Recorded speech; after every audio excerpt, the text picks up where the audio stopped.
Wanje sewo. Siri bulungi sijja kulimba nti ndi bulungi n'akamu. Embeera eri etya era nga kizibuye yatose kusoma. Embeera ya kinnyika ggobe simanyi oba Omuganda bw'atyo wayogera.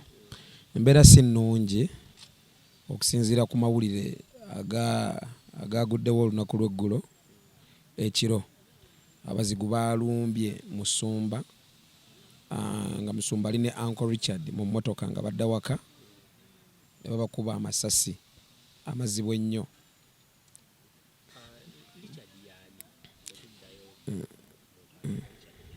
Uncle Richard nno abantu abasinga bamuyise driver ne Uncle Richard tabeerangako driver. Uncle Richard abadde oba nkyogere ntya abadde ku ssalya kuba muganda wa Pastor Bujingo, mukozi wa Salt, muganda Pastor Bujingo, mukwano gwa Pastor Bujingo, nga walaba omukozi omulala yenna ku Salt. Tabadde driver, abadde n'emirimu gye, tabaddeeko driver, abadde n'emirimu gye naye nga wava ku mirimu gye babeera nnyo ne Pastor Bujingo nga wagamba nti wenyinyuka na mukwano gwange gwe nsooka okulabakokko nga sinnaba kudda waka oshegedde. Yabadde Uncle Richard.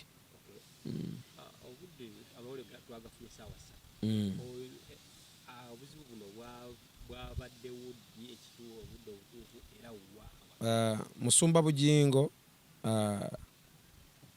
yavudde ku Salt ku ssaawa bino njogera kuba tutuuseyo ne twogerako naye. Yavudde ku Salt ku ssaawa zaabadde 3. Waliwo programu empya gye bataddeko bagita Ghetto Stories. Yayagadde asooka agirabe being that present omupya gye nali nkola. Kati present omupya gwe badde bataddeko yabadde ayagala kulaba sheno agikola atya.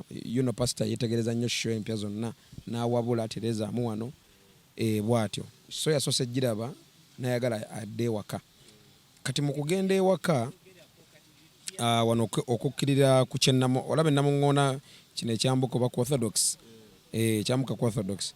Kati ekikuba ekyo ekya koolaasi ekyo akkirira wansi ku hampu eyo ennene asibamu. Abasajja bamusanze awo ne bamukuba amasasi. Uncle Richard. Musumba yabeera ku steering ye.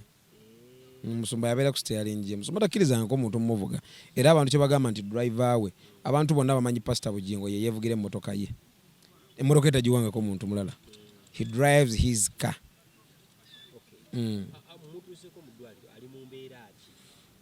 Eggulo twavuze nga tugenda mu ddwaliro. Twabadde nze full figure ne SPD Mr. Charles James Senkubuge, general manager wa Salt Radio, Salt FM. Twatuuseeyo then nga baakamugjawo bujja. Tebaatubudde ekifo kyabadde kituufu mu baamutadde ne baatugambye nti waali ali safe. Kati ku makya ne tukeera twakedde bwa Nawanca nga tutegedde nti ali Namayumba ne tuzivuga paka Namayumba ne tutuukayo ne tumusanze Musumba bamukubye amasasi. Ali waka naye treatment y'amaanyi. Bamujjanjabira waka. Public figure wa maanyi nnyo nnyo tobasobola mujjanjala mu ddwaliro kwekyo kyamutuuseeko.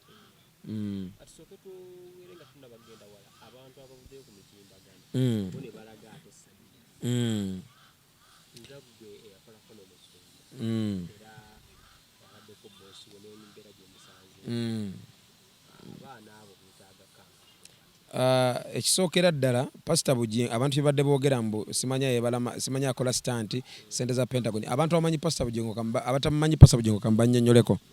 Pastor Bujingo ne bwe kiba 10 ekya church takizannyisa. Pastor Bujingo tazannyisa sente za church. Kye kisookera ddala. Atya nnyo kye bayita omulimu gwa Mukama.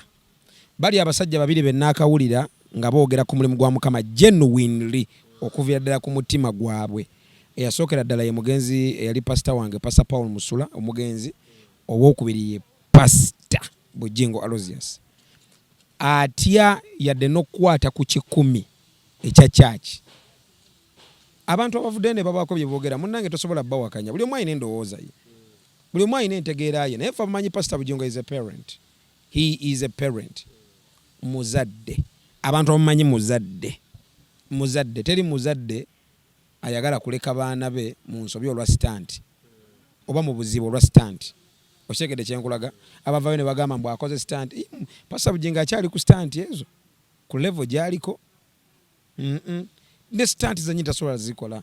Bananga oli muntu wa he's anointed man, he's a spiritual man, and above all he's a parent. Gomanyi family mmeka ezibeerawo ku lwa Pastor Bujingo? Omanyi abantu bameka ababeerawo ku lwa Pastor Bujingo? Munaye kankubulyeko ekintu kimu. N'abantu waliwo n'abantu abasasulibwa nga bo basasula kwogera negativity ku Pastor Bujingo. Ate kati munaye gwoba ofuniramu wa YouTube batasasula muntu oyo. YouTube batekusasula. Kitegeeza nti oba osasulwa okole ki? Ovume. Naye nga ate okinnuma nnyo nti oba ovuma omuntu gw'otakola ki? Gw'otamanyi. Kinnuma nnyo kacumbali omuntu okujja okwogerako nga takumanya ate nze nga nkumanyi.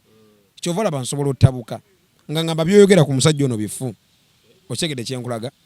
Wavuddeyo omukozi wa soroti omu n'agamba ati no mu bigambo byagambye nti no Pastor yagezezzaako n'okugoba abo abatemu abamenya amagulu. Nedda bambi shock esobola okwogeza buli omu yabadde mu shock.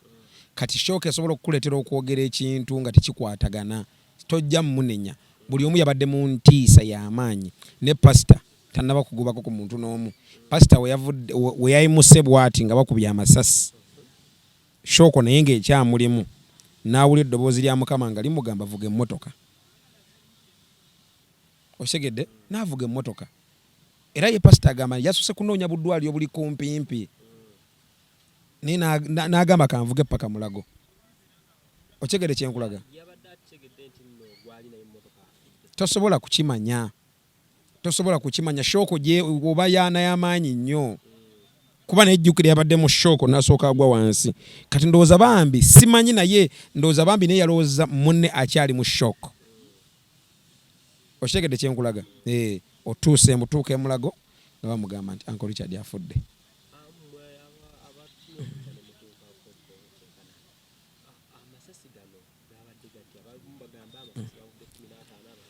Teri muntu amanyi masasi gabadde ameka. Ekyo tetujja kulimba. Wabula tetunabana kutuukako wali mu motoka. Kuba buli omu obwedda afa kulaba muzeeyi ali bulungi. Muzeeyi ali bulungi. Family ya Uncle Richard eri etya. Bo bali bulungi. Buli omu ali mu kunoonya. Buli omu ekyemmotoka birala nnyo ebyo. Tebagirabye. Tebagyekennenyeza ku luggi luneeno. Okuludda. Kuba nange kanyini sinaba kugiraba naye nga bagirabyeko ekiraba batuuse ku siini wennyini. Bagamba nti oluggi lwonna luno oludda baalukubya amasasi. Baalukubya amasasi lwonna. Kati jjukira ffe tuba tufa. Family ya Uncle Richard na Pastor bali batya. Na family eri etya. Eyewaka Namayumba. Osegedde kyenkulaga? Kati naye nga ate ababadde ku siini wennyini baga nti emmotoka baagikubye yonna amasasi. Ne muzeeyi era akyogera emmotoka baagikubye amasasi yonna.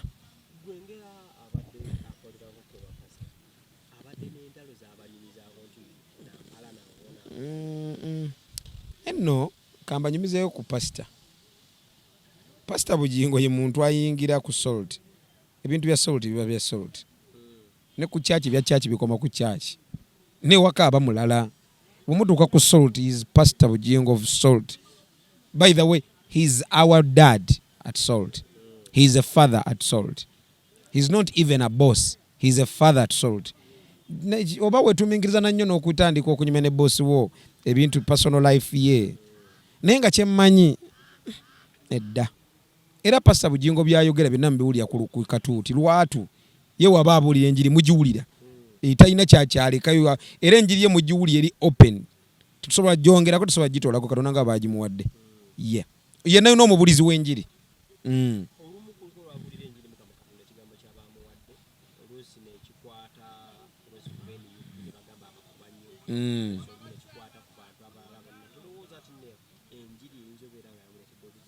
Sikimanyiiko sijja kulimba. Omanyi lwaki?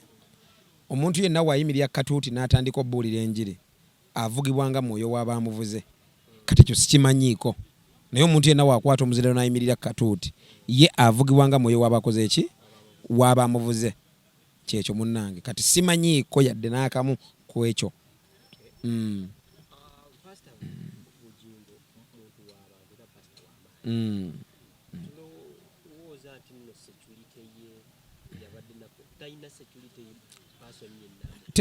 Teri security esinga Katonda ne Bayibuli ekyogera lunywe nti wemba sikuumye ekibuga omukuumi aba akumidde ki bwere kitegeeza ne woobeera ne President Museveni ne President Kyagulanyi Ssentamu omukulembeze wa NUP ne Mau owa DP ne Patrick Amliat owa FDC ne Mugisha Muntu owa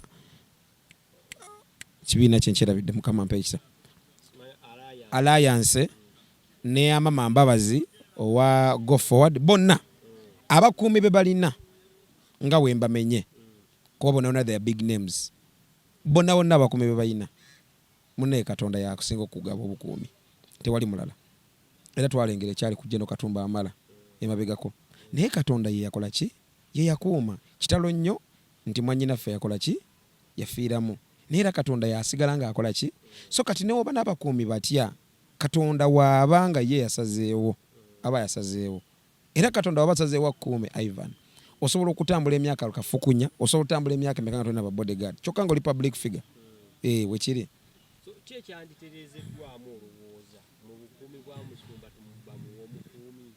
Katonda yasinga Katonda yasinga kuba kankubulya ekintu kimu omuntu yaliko omuduumizi w'amagye omanyi kyaba ategeeza eri eggwanga bukuumi bw'abaana bo babufaanana butya kati baba bakozesa obukujjukujju bagezeeko mumulumba bamutte Jeno Katumba Amala kitegeeza teri bukuumi butava eri Katonda kitegeeza Katonda yasingira ddala obukuumi era Katonda tebamuteekako naye tebamuteekako but tebamuteekako tho tebakimuteekako obukuumi bwonna buva eriye ye kati ya appointinga nti ono mulabye asobola okubeera naawe otambula naawe ono mulabye asobola Katonda ya appointinga era oba oli awo ng'olyazze musumba buno bwe buweereza bwange buli bwe buti musumba buno bwe buweereza Jeno buno bwe buweereza bwange omukulu bwe nti Kyagulanyi Ssentamu buno buweereza bwange gundi kati nga wolengerani Edi Mutwe is not a trained soldier naye yo obuweereza bwe bakutambulira ku mukulembeze wa NUP Kyagulanyi Ssentamu okitegedde kyenkulaga Sauda Madada obalaba bo batambulira ku Chepe kikyenkugirayo nti newokuuma otya ekyali mu Arua mwakiraba ku mukulembeze Bobi Wine Kyagulanyi Ssentamu gundi yali liddawa Sauda Madada yaliwa ne Edi Mutwe kitegeeza Katonda yakola ki yakuuma Katonda yakuuma above all Katonda yakuuma tulaba ebintu bingi nnyo abakulembeze basusse tulaba ebintu bingi nnyo abakulembeze bali mu bibiina ebyenjawulo basusse ne above all Katonda yakola ki yakuuma kuba singa Katonda si yakuuma singa abantu abaagala okutta Kyagulanyi Ssentamu singa yafa dda ku bintu byasomose ebingi Katonda nkizzayo Katonda akuwona amasasi ago muganda wange nno Bayibuli egamba nti Bayibuli egamba kiri mu Yeremiya 5 nakumanya tunazaalibwa nenkufuna nabbi wa mwanga kitegeeza Katonda manyi beginning yo ne ending yo. And the Bible still says in Isaiah 49, I knew before you were born, and let all the mountains bow down before you. Still, the Bible says, call me and I will answer you. I will show you hidden secrets. I will show you hidden secrets. Mumpite n'abayitaba. Njabalaga ebyama ebikuusi ku kyama kye kisinga mu nsi Katonda kyesigaliza. Kyabulamu. Ekyo kiri mu Yeremiya 3:3 okuva ku lusooka paka ku lwokusatu. Okuva ku lwokusatu nenga Yeremiya 3:3 okusoma okuva ku lusooka paka nokkirira wansi mumpite n'abayitaba n'abalaga ebyama ebikuusi. I will show you hidden secrets. Kati musumba abadde yakakola emisingi atugambe abadde yakakola emisingi nga bamujaguze kuba ne birthday emyaka 10 mujja gikola ki ate ye abadde akiragula lunywe nti yajja kubeerawo paka era bajja kukoota ne Mami Susan era n'olulimi lutonzi nga Bayibuli wekyogera mu ngero 18 olwabiri mu olumu 22 side zaawaawo nti olulimi lutonzi buli alwagala ali ebibala byalwo otegedde kyenkulaga kati ye yali yatonda dda mu bulamu bwe nti nja kubeerawo nkootekoote ne Mami Susan. So waliwo enjiri gye yakola emabigakaawo n'agamba nti omwaka guno aguwonye ababbi abatemu babaddemu bangi nga baagala mutta abatemu baddemu bangi nga baagala omutto baabali olyono baabali ndowooza nti nno ndowooza abadde amanyiiko nti no waliwo abamutambulirako abaagala omutta. Omuntu yenna abaako n'omwoyo amutambulirako era amulabula. Kiringa Ivan w'onooba ogenda okulinnya wali eri n'owuli omwoyo wa Mukama nga gamba atoyita waawo tokibanga tekikubangako ekyo. Omuntu yenna yenna nagamba nti akatambulire wano nedda tetugenda kutambulira waawo. So kiri kyegambye nti omuntu wayimirira katuuti oba awantu wenna nga muntu ali anointed obanga ali public figure nga ali separated from other people oba nkyogere ntya awuliriza ekintu ekyo nkirabye nnyo ku mukulembeze Bobi Wine Kyagulanyi Ssentamu, nkirabye nnyo ku mukulembeze w'eggwanga Museveni, nkirabye nnyo ku bantu ab'enjawulo balaba mu speech zaabwe zegendereze nnyo kati n'omusumba Bujingo tata waffe naye Mukama abadde amulaga Katonda akubikkulya nakumanya nti awo nno baagala kukusaanyaawo ate era nga kyemmanyi talina kintu kyayogera nga Katonda takimulaze. Omuntu yenna waba spiritual kulwaki mwe mwagala nnyo okukkiririza mu basamize nti baayogedde ne mutakkiriza mu bakatonda? Mbuuza sooka onziremu ekyo. Kati nga bali abasamize bajajja baabwe bagamba babalaga naffe Katonda ayogera naffe era ayogera n'agamba nti Ivan woba omwewadde agamba Ivan God loves those people who love him. Olaba nabatamwagala nabo abaagala.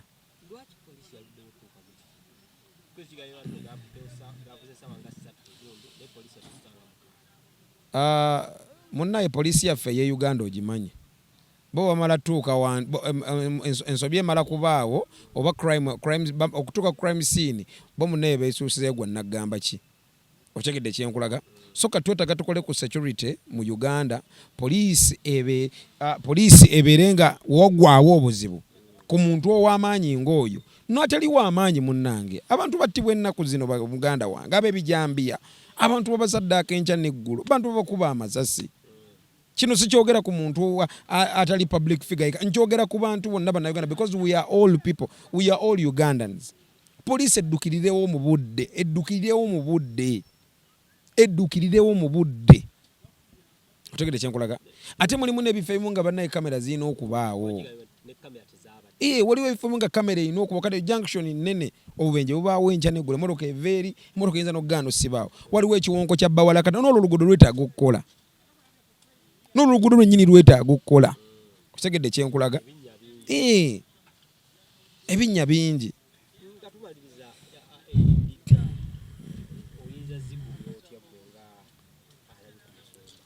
Twebaza Katonda olw'ekisa kye yayongedde omusumba Aloysius Bujingo n'amuwa chance endala abeerewo. Ate era tunakuwala wamu ne famire eya Uncle Richard. Kuba munnange ffe tubadde tumanyi kyategeeza. Kiringa nti ng'okolera ku salt ono manyi kyategeeza. Ku salt batugulumingamu embeera nti oli muganda wange. Tuba baluganda. Sina mu Yesu mwokka wabula tusukka. Kuba mulimu oli agamba nti ndi wa Luganda mu Yesu ate ng'omulala si wa Luganda mu Yesu. Otegedde kyenkulaga. So kati omuntu asukka nga tuyinemu singa wabula salt eyina embala y'obumu eri bweti. Kati omuntu yenna waafuna obuzibu kaabaani kaaba omuntu ayera yenna they treat him or her like that.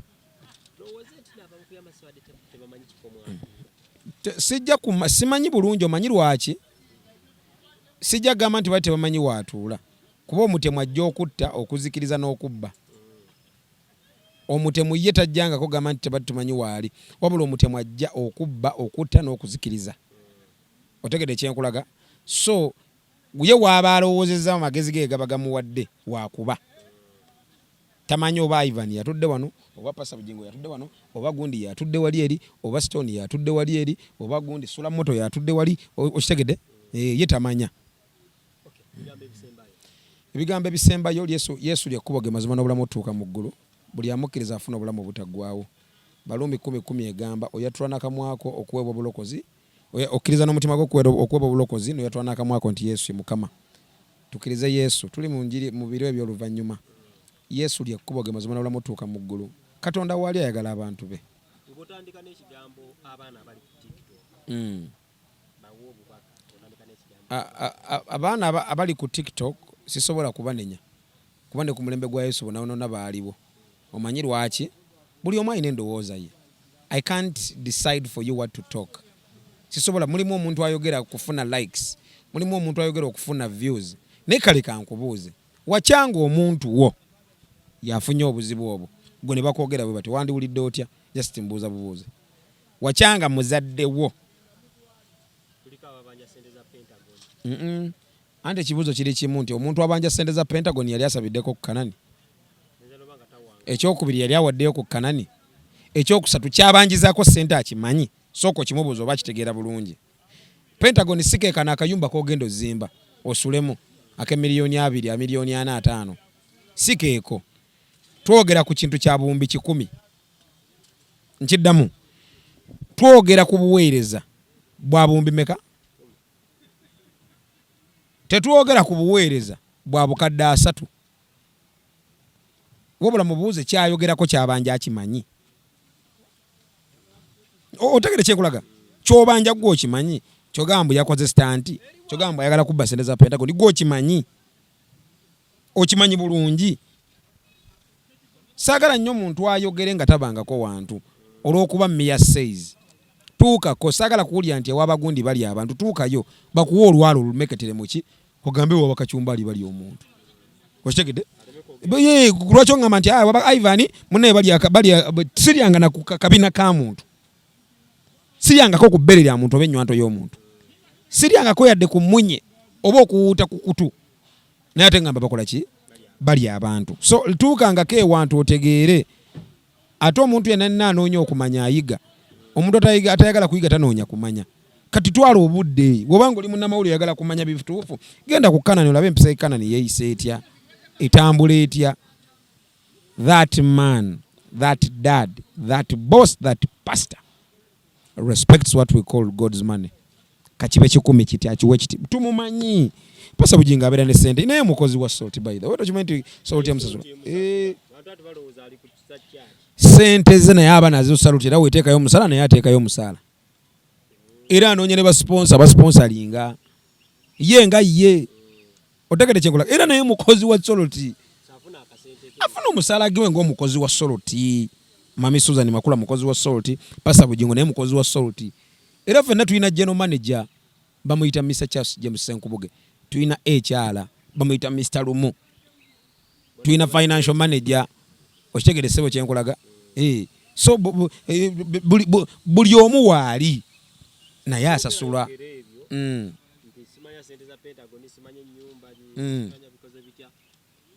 Ababikomi. By the way, ssente za Salt zina abazi controllinga neza Pentagon. Eza Salt zi controlling wa Mr. Mwebe. Because of financial manager mulimu Mr. Mwebe, mulimu ani, mulimu Kisaache, Liliani, ba controlling office bagitulamu. Katere marketing waliyo Dollar Gmails, marketing waliyo Dollar Gmails. Baina administration, baina management yaabwe. Ate ne ku Kanani era waliyo administration yaayo. Oba tegera kyenkolaga. So ne Pastor Bujingo asasulwa ku Salt. Era naye munnaye obulango bubaawo. Era nga yo omuntu abuleese era n'afuna commission waabwo. Otegedde oba kyenkugire muganda wange. Tajja kukwata ku ssente za Kanani aziri. Era by the way kangumya abantu ssente za Kanani gye ziri. Ssente za Pentagon gye ziri tukyazisondera ddala. Ffe tuli baloko. Ffe tuli balokola abaweereza Mukama. Musumba tasobola kukola stunt za kisirwezo. By the tali mu levels kola stunt. Yazisukka. Ono njogera ku taata. Ono njogera ku taata abamumanyi. abamumanyi tuve ku bana abamala googera ye nze njogera ku taata